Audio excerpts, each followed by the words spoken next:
Welcome back. His Excellency, I believe all the 7 states of the UAE are being represented in this exhibition. So can इस नुमाइश में मुत्तहिदा अरब इमारात की 7 इमारात शिरकत कर रही हैं। लिहाजा क्या आप हमें बता सकते हैं कि दुबई और शारजा के अलावा जहां पाकिस्तानी मौजूद हैं, दूसरी इमारात किस किस्म की सरमायाकारी के मौक़े फराहम कर रही हैं? Other states where the opportunities are. So can you tell us a little more about the other states which offer these investment opportunities? Dubai, no doubt, Dubai is the commercial city of UAE and very famous emirate. Dubai मुत्तहिदा अरब अमारात का तिजारती शहर और बहुत मशहूर इमारत है, मगर जैसे कि आपने बताया कि हमारी 7 इमारात हैं जहाँ पर भी काफ़ी मौक़े मौजूद हैं। अबू धाबी में सयाहत के मौक़े मौजूद हैं। उन्होंने सयाहों को राग़िब करने के लिए काफ़ी सरमायाकारी की है।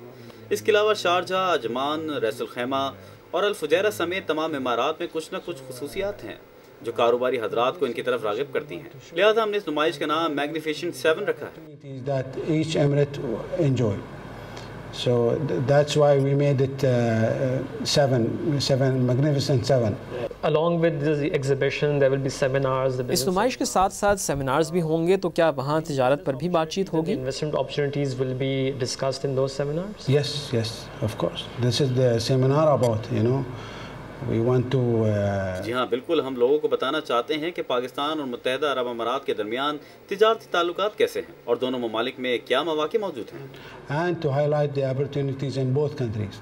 And many Pakistanis go to the UAE for leisure as well, to spend some holidays. And बहुत से पाकिस्तानी मुत्तहिदा अरब इमारात में छुट्टियां गुजारने भी जाते हैं, मगर ज़्यादातर लोग दुबई या शारजा ही जाते हैं। मुझे यकीन है कि दूसरी इमारात में भी मौक़े मौजूद हैं। वहाँ के साहिल बहुत अच्छे हैं, मगर पाकिस्तान में इनकी तशहीर नहीं होती। तो क्या इस नुमाइश में इनकी तशहीर की जाएगी? So will this exhibition market those states for vacations as well? That's why we are bringing tourism departments from each. जी हाँ, इसलिए कि हम अमारात के महकमा सयाहत को यहाँ ला रहे हैं ताकि वो लोगों को ये बता सकें कि इनके पास क्या कुछ मौजूद है। मगर पाकिस्तानी अगर अबू धाबी भी जाते हैं तो कहते हैं कि हम दुबई गए, क्योंकि दुबई का नाम बहुत मशहूर है। मगर हम लोगों को यहाँ ला रहे हैं जो दूसरी अमारात में भी सयाहत के मौक़ों से लोगों को आगाह करेंगे। People here to show the tourism opportunities in other emirates also. His Excellency, my next question is that is a very big effort. आपने तमाम 7 इमारात को पाकिस्तान बुलाने का ये बहुत बड़ा कदम उठाया है, तो आप इस नुमाइश से क्या हासिल करना चाहते हैं? To achieve from this exhibition? I'm looking for new deals to be finalized in this exhibition. हम चाहते हैं कि इस नुमाइश में नए मुआहदे हों। हमारी ये भी कोशिश है कि इस नुमाइश को हर साल मुनक्किद किया जाए, ना कि सिर्फ एक दफ़ा मुनक्किद हो। इसके अलावा हम चाहते हैं कि हम दोनों ममालिक के ताल्लुकात भी मजबूत हों। दुनिया की हालिया सूरत हाल में अकेले नहीं रहा जा सकता और साथी और दोस्त होने ज़रूरी हैं, और पाकिस्तान हमारा अहम और सबसे करीबी साथी है। इसी वजह से हमने इस नुमाइश को सबसे पहले पाकिस्तान में शुरू किया है। Can't survive alone. You have to have partners. Pakistan is very important partner to us and the closest, and that's why we have made this exhibition to be to start from here. मेरे इस मुल्क के हुक्काम, कारोबारी तबके और आम अफराद के साथ बहुत अच्छे ताल्लुकात हैं, और मुझे बिल्कुल नहीं लगता कि मैं किसी गैर मुल्क में हूँ, बल्कि ऐसा लगता है कि मैं अपने घर में ही हूँ। इस नुमाइश के निकात से मैंने सिर्फ मुत्तहिदा अरब अमारात की नहीं बल्कि पाकिस्तान की भी खिदमत की है। मुत्तहिदा अरब अमारात और पाकिस्तान के दरमियान रूहानी रिश्ता है। जब पाकिस्तान में सैलाब आया तो मैं इस वक्त मुत्तहिदा अरब अमारात में था, और अगर आप इस वक्त लोगों के तासुरात देखते तो आपको लगता कि जैसे कि ये सैलाब इनके अपने इलाकों और घरों में आया है। मुझे हज़ारों की तादाद में सरकारी और निजी इदारों और आम अफराद ने रब्ता किया और पाकिस्तान की मदद की पेशकश की। हम दुनिया में पहले मुल्क थे जिन्होंने सैलाब से मुतासर इलाकों में पाकिस्तान की मदद की है। आप जानते हैं कि 6 साल कम अरसा नहीं होता, और मुझे महसूस होता है कि पाकिस्तान और मुत्तहिदा अरब अमारात एक जैसे मुल्क हैं। मैं जब यहाँ आता हूँ तो मैं दरअसल अपने ख़ानदान, अपने दोस्तों और अपने लोगों के दरमियान आ रहा होता हूँ। Same as UAE for me, and when I come here, I come to my family, my friends, my people. Okay, and you believe that? और क्या आपको यकीन है कि इस नुमाइश में कुछ नए मुआहदे और बाहमी ताउन के मुआहदे होंगे? Joint ventures may take place. Yes.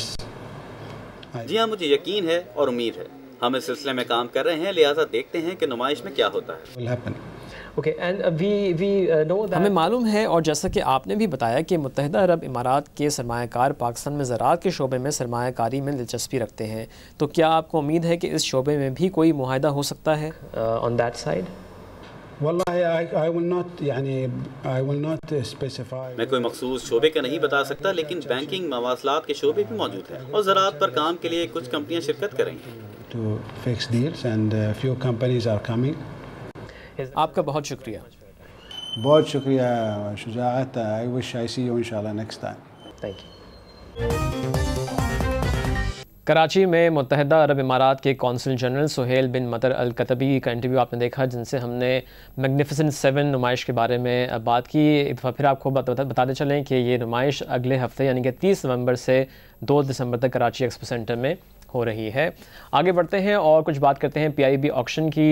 कल ये ऑक्शन हुआ और इसमें हमने देखा एक दफ़ा फिर कि 3 साल के और 10 साल के पाकिस्तान इन्वेस्टमेंट बॉन्ड पे जो शरह सूद है उसमें मामूली इजाफ़ा देखा गया। अब ये मामूली इजाफ़ा हमको मालूम है कि मॉनेटरी पॉलिसी का अनाउंसमेंट होने वाला है 30 नवंबर को, तो उससे पहले ये जो इजाफ़ा है इसका क्या मतलब हो सकता है, इस पर हम बात करेंगे। हमको फ़ोन पे खालिद इकबाल सिद्दीकी ने ज्वाइन किया है, डायरेक्टर रिसर्च हैं इन्वेस्ट एंड फाइनेंस सिक्योरिटीज़ के। अस्सलाम वालेकुम खालिद। वालेकुम सलाम। ये PIB ऑक्शन जो हुआ कल खालिद, और 30 नवंबर को जो मॉनेटरी पॉलिसी आ रही है, अब हमको मालूम है कि इससे पहले 1.5% की कमी की गई शरह सूद में, बुनियादी शरह सूद में, और जुलाई की मॉनेटरी पॉलिसी में 50% की 50 बेसिस पॉइंट की आधे फीसद की कमी की गई थी, तो 2% की कमी हो चुकी है। और जो अगली मॉनेटरी पॉलिसी आ रही थी 30 नवंबर को, उससे पहले PIB ऑक्शन होना और उसमें 10 साल का जो पाकिस्तान इन्वेस्टमेंट बॉन्ड है जिसको बेंचमार्क लिया जाता है, उसकी शरह सूद में मामूली इजाफा, ये किस तरफ इशारा कर रही है?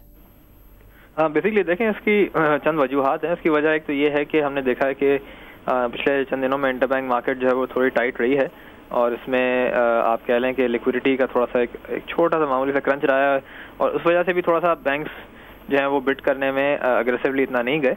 इसके अलावा हमने देखा है कि जो इन्फ्लेशन एक्सपेक्टेशन है, यानी महंगाई की शरह जो है उसकी जो एक्सपेक्टेशंस हैं आगे जाते हुए उसमें बढ़ने की एक्सपेक्टेशंस हैं, तो बैंक्स भी और इन्वेस्टर्स को भी ये चीज़ शायद नज़र आ रही है, और इसीलिए वो बहुत ज़्यादा अग्रेसिवली बिड नहीं करना चाह रहे।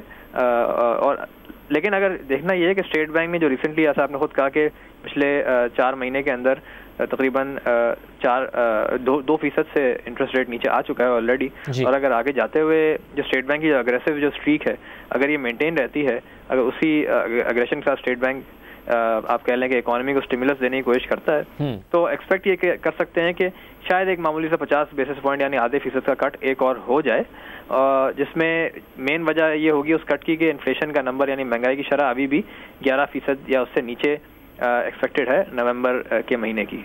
ठीक है, और पूरे साल की भी अगर हम बात करें तो जो हमने कुछ रीसेंट फैसले देखे हैं, हमको मालूम है कि हुकूमत ने गंदम की सपोर्ट प्राइस बढ़ा दी है, तो एक फेयर है कि जी आटा महंगा हो जाएगा। फूड इन्फ्लेशन हमने देखा है कि पहले ही पाकिस्तान में पिछले 3-4 सालों में काफ़ी ज़्यादा रहा है।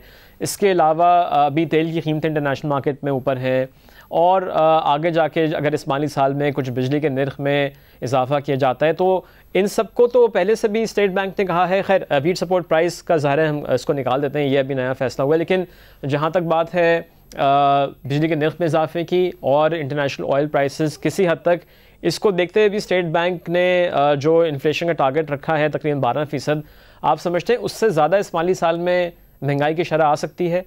ये ज़्यादा बिल्कुल आ सकती है, क्योंकि ऑयल प्राइस इंटरनेशनल जो है वो तो पाकिस्तान के कंट्रोल में बिल्कुल भी नहीं है। वो इंटरनेशनल इकोनॉमिक कंडीशंस और इंटरनेशनल आप कह लें कि वेरियस जियोपॉलिटिकल फैक्टर्स के ऊपर डिपेंडेंट है। तो अगर इंटरनेशनल तेल की कीमतें बढ़ के वापस उसी लेवल पे चली आती हैं जैसे हमने 2008 में देखा था, और पाकिस्तान को इवेंचुअली फिर IMF के पास जाना पड़ा था सपोर्ट के लिए, तो डेफिनेटली एक क्राइसिस लाइक सिचुएशन क्रिएट हो सकती है महंगाई के पॉइंट ऑफ व्यू से भी, और नॉट ओनली महंगाई but also balance of payments point of view से, जो कि करेंसी के थ्रू भी फिर इन्फ्लेशन, इम्पोर्टेड इन्फ्लेशन भी लेके आएगा इस मुल्क में। तो आई थिंक जो स्टेट बैंक की जो कोशिश है मेरे ख्याल में ये है कि आगे जाते हुए कुछ वेरिएबल्स हैं जो अननोन हैं, बट जो नोन वेरिएबल्स हैं जिनकी बेसिस पे अभी तक डिसीजन लिए गए हैं आप कह लें, तो वो अभी तक चूंकि इंटरनेशनल ऑयल प्राइस ना ही बहुत ज़्यादा स्पाइक हुई है और बिजली के नर्ख ना ही अभी तक गवर्नमेंट ने बहुत ज़्यादा तेज़ी से बढ़ाए हैं। ठीक है, तो ये चीज़ें मद्देनजर रखते हुए शायद एक आखिरी आप कह लें विंडो ऑफ अपॉर्चुनिटी है स्टेट बैंक के पास कि शायद एक छोटा सा कट और दे सकें, जस्ट टू चेक कि वाकई में मार्केट उसको रिएक्शन देती है या नहीं। हालांकि 2% ऑलरेडी कट कर दिया गया और हमने देखा है कि उसके बावजूद प्राइवेट सेक्टर लेंडिंग कोई खास हो नहीं रही है। इनफैक्ट अभी तक नेट रिटायरमेंट ही है और मेनली बैंक का फोकस अभी भी ट्रेजरी बिल्स के अंदर इन्वेस्टमेंट का ही है, तरजीह दे रहे हैं उसको as compare to private sector. ठीक है, मेरा अगला सवाल यही था जिसके बारे में आपने कहा कि जो हमने अब तक इस माली साल में 2% का कट देखा भी है, 2% से शरह सूद में कमी हुई है, तो उस लास्ट जो मॉनेटरी पॉलिसी थी उसमें स्टेट बैंक ने यही रीज़न भी दिया था कि प्राइवेट सेक्टर यानी कि निजी शोबे के लिए भी किया जा रहा है कि वो उनको कर्जा जो है वो कम शरह सूद पे मिले ताकि वो इकनॉमिक ग्रोथ में अपना जो रोल है वो अदा कर सकें। लेकिन हमने देखा है कि ऐसा हो नहीं रहा है। तो जहाँ पे स्टेट बैंक पे तनकीद होती थी ना कि जी शरह सूद इतनी ज़्यादा रखी हुई है और इसकी वजह से निजी शोबा जो है वो आगे नहीं बढ़ पा रहा है, तो हमने देख लिया है कि सिर्फ अलोन अगर डिस्काउंट रेट या शरह सूद में भी कमी कर दी जाए तो वो भी प्राइवेट सेक्टर को या इकनॉमिक ग्रोथ में इतनी मदद नहीं कर सकता। दूसरे वेरिएबल्स भी हैं और उसमें हमको मालूम है कि जिसमें हुकूमत को काम करना है कि बजट खसारा कम करें, गवर्नेंस को सही करें। जब तक ये बातें भी नहीं होंगी तो सिर्फ डिस्काउंट रेट अकेला जो है कुछ भी नहीं कर सकता। ये बात आपकी बिल्कुल सही है। बहुत सारे इंफ्रास्ट्रक्चरल इश्यूज हैं इकोनॉमी के साथ जो IMF ने भी हाईलाइट किए हैं रिसेंट मीटिंग्स के अंदर और IMF ने प्रेस रिलीज में भी हाईलाइट किए हैं। तो आई थिंक जो स्ट्रक्चरल इश्यूज हैं, जो एनर्जी डेफिसिट है, जो बैंक्स के बुक्स पे NPLs पाइल अप हो रहे हैं, वो देखते हुए बैंक्स भी रिस्क फ्री स्ट्रेटजी इस वक्त अपना रहे हैं क्योंकि आगे कंफ्यूजन है। आपने जैसे खुद भी देखा होगा कि आगे महंगाई की शरह जैसे लोगों की एक्सपेक्टेशन है कि बढ़ सकती है और बेस इफेक्ट जब आहिस्ता आहिस्ता वेयर ऑफ होगा तो वो जब बढ़ेगी तो उस पॉइंट पे कंफ्यूजन ये है कि क्या स्टेट बैंक जो है वो इंटरेस्ट रेट को वापस रिवर्स करेगा अपवर्ड या स्टेबल रखेगा या क्या स्ट्रेटजी होगी।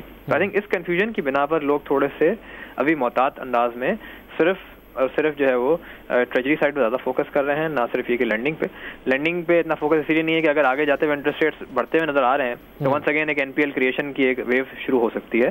तो इसीलिए आई थिंक स्ट्रक्चरल इशू जब तक इकोनॉमी के जो खास तौर पे कॉर्पोरेट सेक्टर के हैं वो ट्रीट नहीं किए जाते सही तरह से, तो हम आगे जाते हुए प्राइवेट सेक्टर लैंडिंग इतनी अग्रेसिव फिर भी ना देख पाए शायद। ठीक है, बहुत शुक्रिया आपका खालिद इकबाल सिद्दीकी से हमारी बात हो रही थी, director research investment finance securities. कल PIB ऑक्शन हुआ, उसमें 10 साल का जो पाकिस्तान इन्वेस्टमेंट बॉन्ड था उस पर शरह सूद में मामूली इजाफा हुआ, जो सिर्फ ये दिखा रहा है कि अभी कुछ कन्फ्यूजन है मुस्तकबिल के लिए कि किस तरफ पाकिस्तान की मईशत जा रही है और जब तक ये कन्फ्यूजन दूर नहीं होगी इसमें ये कुछ ऐसा ही हमको ट्रेंड नज़र आएगा ऑक्शंस में। दूसरी बात जैसे कि हमने मेंशन की कि शरह सूद में जो अब तक कमी हुई है इस माली साल में 2% की, उसके बावजूद प्राइवेट सेक्टर की लेंडिंग में कोई ख़ास खातिर खा हमने इजाफा नहीं देखा। इनफैक्ट नेट रिटायरमेंट ही हुई है जैसे कि खालिद ने भी बताया। तो इसका मतलब ये है कि सिर्फ जो अकेली तनकीद की जाती थी कि जी पाकिस्तान में मुआशी ग्रोथ नहीं हो रही है क्योंकि शरह सूद बहुत ज़्यादा है, तो वो बात दुरुस्त नहीं है। सिर्फ शरह सूद अकेला कुछ नहीं कर सकती, ओवरऑल इकनॉमिक मैनेजमेंट को बेहतर होना है, उसमें गवर्नेंस भी आ जाती है और जो फाइनेंशियल मैनेजमेंट हम देख रहे हैं इसमें हुकूमत को अपना बजट खसारे को कंट्रोल में करना है वो भी बहुत अहम है। एक ब्रेक लेंगे, ब्रेक से वापस आकर स्टॉक मार्केट का और फॉरेन करेंसी मार्केट का जायज़ा लेंगे। हमारे साथ रहिएगा।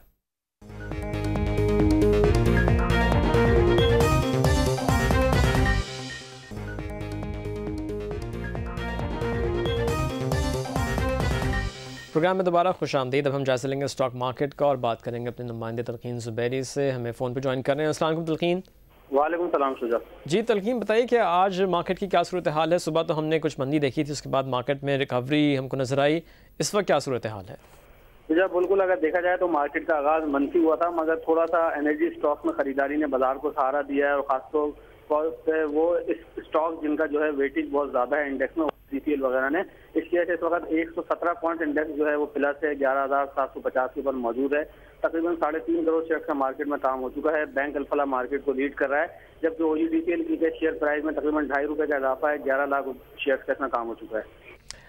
अच्छा तलकीन, हमारी इससे पहले भी बात हुई थी कि ये जो सूरत हाल है पहले भी नज़र आई थी कि कुछ ऐसे स्टॉक्स जिनका वेटेज बहुत ज़्यादा इंडेक्स में उनको बढ़ा दिया जाता है, थोड़ा सा वॉल्यूम्स कम होते हैं, तो इससे क्या इन्वेस्टर जो दूसरे हैं जो इंडेक्स देख रहे हैं और देख रहे हैं कि सुबह मंदी थी एकदम से तेज़ी आ गई है, उनको क्या सिग्नल जा रहा है इससे?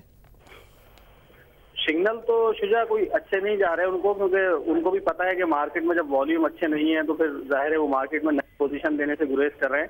मगर मार्केट तजियाकारों का ये कहना है कि 30 तारीख को जो नई मॉनेटरी पॉलिसी आ रही है इससे सरमायाकारों को बड़ी तवक्कात है।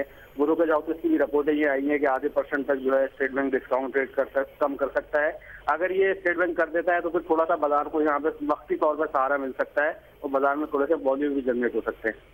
अच्छा, क्योंकि इससे पहले भी हमने देखा था कि आधे फीसद की अगर कमी कर भी दी जाती है तो इससे बहुत ज़्यादा फ़र्क नहीं पड़ता। और कल जो हमने ऑक्शन देखा पाकिस्तान इन्वेस्टमेंट बॉन्ड का, और 10 साल के बॉन्ड पे अगर शरह सूद में मामूली इजाफा हुआ है, जिसको यूजुअली बेंचमार्क लिया जाता है जब स्टॉक्स की वैल्यूएशन होती है, तो अगर मुस्तकबिल को देखें और आगे लॉन्ग टर्म देखें तो इतना अच्छा तो नहीं लग रहा। बिल्कुल शुजा, यहाँ पे जो है ब्रोकरेज हाउसेस की तो रिपोर्टों में यही तवक्को कर रही है कि शायद कम होगा, मगर जो बैंकारी ज़राए हैं या जो सीनियर बैंकर हैं उनका यही कहना है कि मौजूदा सतह पे जो है इस रेट को इस्तेकाम रखने के ज़्यादा चांसेस हैं। मगर हमने देखा था कि पहले भी मार्केट में एकदम खबर आई, इतना बड़ा कट हुआ तो उसकी वजह से मार्केट ने 1-2 दिन तो रिएक्शन दिया, मगर उसके बाद बाजार नहीं चली। तो मार्केट तजियाकारों का ये कहना है कि ये भी जो रिएक्शन होगा वो वक्ती होगा, जो बाजार को थोड़ा सा सपोर्ट देगा। मगर बाजार में असल जो इस वक्त मसला है वो कैपिटल गेन टैक्स का है, और वो जब तक हल नहीं होता तो शायद बाजार में वॉल्यूम जनरेट नहीं हो सकेंगे और मार्केट में बहुत ज़्यादा तेज़ी नहीं देखी जा सकेगी। ठीक है, बहुत शुक्रिया आपका तलकीन ज़ुबैरी से हमारी बात हो रही थी। आगे बढ़ते हैं और मनी मार्केट और फॉरेन एक्सचेंज मार्केट का जायजा लेते हैं। हमाद आलम हमारे साथ लाइन पर मौजूद है, हमारे नुमाइंदे। हमाद, ये बताइए कि मनी मार्केट में और इंटरबैंक फॉरेन एक्सचेंज मार्केट में क्या सूरत हाल है? शुजा, फॉरेक्स मार्केट जिसके मुताबिक बतज़ीद हम रुपए के मुकाबले में डॉलर की कदर में इजाफा देख रहे हैं। कल जहां हमने देखा था कि रुपए के मुकाबले में डॉलर की कदर में 15 पैसे का इजाफा हुआ था और डॉलर 80.55 पैसे का गया था। आज क्लोजिंग के वक्त फॉरेक्स मार्केट रेट के मुताबिक मजीद 5 पैसे का इजाफा देखा गया और डॉलर 87.60 की सतह पर बंद हुआ है। फॉरेक्स मार्केट आज क्योंकि अदायगी इतनी नहीं थी, लेकिन जो पेमेंट्स गई है वो खाम तेल की अदायगी में नहीं है अगर पूरे एक हफ्ते की बात करें, और कुछ कॉर्पोरेट पेमेंट्स थी जिसकी वजह से डॉलर की तलब देखी गई। मनी मार्केट की बात करें तो आज भी बैंकारी निजाम में रकम की किल्लत देखी जा रही है और ओवरनाइट रेट जो है वो 11.90 पे भी बैंकों को पैसा नहीं मिल रहा है। मनी मार्केट जिसका कहना यह है कि आज बैंक जो है मरकजी बैंक से इजाफी रकम के लिए रुजू करें। ठीक है, बहुत शुक्रिया हमाद आपका। हमाद आलम हमको मनी मार्केट और फॉरेन एक्सचेंज मार्केट की सूरत बताए थे। ओपन मार्केट में क्या सूरत हाल है वो भी आपको बताते हैं। अमेरिकी डॉलर से अगर शुरू करें तो उसकी बाइंग ओपन मार्केट में 87.60 में है और ये बेचा जा रहा है 87.80 में। यूके पाउंड 136.50 और 137 रुपये का रेट है। यूरो 116.50 और 117.50। Saudi riyal 23.20 23.30। दिरहम 23 रुपये 70 पैसे और 23 रुपये 90 पैसे। इसके अलावा कैनेडियन डॉलर की बाइंग 83.50 में है और ये बेचा जा रहा है 84.50 में। क़तर रियाल 23.80 23.95। मलेशियन रिंगिट 28 में बाइंग है, 28.40 में सेलिंग है। और ऑस्ट्रेलियन डॉलर 85 रुपये में बाइंग है ओपन मार्केट में और 86 में सेलिंग है। अमरीकी खाम तेल की कीमत का जायज़ा लिया जाए आली मंडी में तो 46 सेंट्स के इजाफे के साथ ये $96 और 63 सेंट्स फी बैरल पे है। नॉर्थ ब्रेंट की कीमत में 63 सेंट्स का इजाफा है, ये $107 और 65 सेंट्स फी बैरल पे ट्रेड हो रहा है। सोने की आलमी कीमत का जायज़ा लिया जाए तो मामूली इजाफा है, $1.70 के इजाफे के साथ दफ़ा फिर सोना $1700 से ऊपर हमको नज़र आ रहा है। पिछले चंद दिनों में ये $1700 से नीचे आ गया था। सोने की मकामी कीमत का जायज़ा लिया जाए तो कल हमने फ़ी तोला कीमत में 200 रुपये की कमी देखी और ये भाव रहा 55,800 रुपये और 10 ग्राम सोने के भाव में 172 रुपये की कमी देखी गई और ये भाव रहा 47,825 रुपये। आखिर में कपास की मकामी कीमत का जायज़ा लिया जाए तो पंजाब की कपास की कीमत में 200 रुपये की कमी है, ये 5,400 रुपये फ़ी मन पर ट्रेड हो रही है। और सिंध की कपास की कीमत में भी 200 रुपये की कमी है और ये 5,300 रुपये फ़ी मन पे ट्रेड हो रही है। इसके साथ ही हम आज का प्रोग्राम ख़त्म करेंगे। अपनी आराम से ज़रूर आगाह कीजिएगा। हमारा email एड्रेस है 102@geo.tv। कल तक के लिए इनको इजाज़त दीजिए। अल्लाह हाफ़िज़।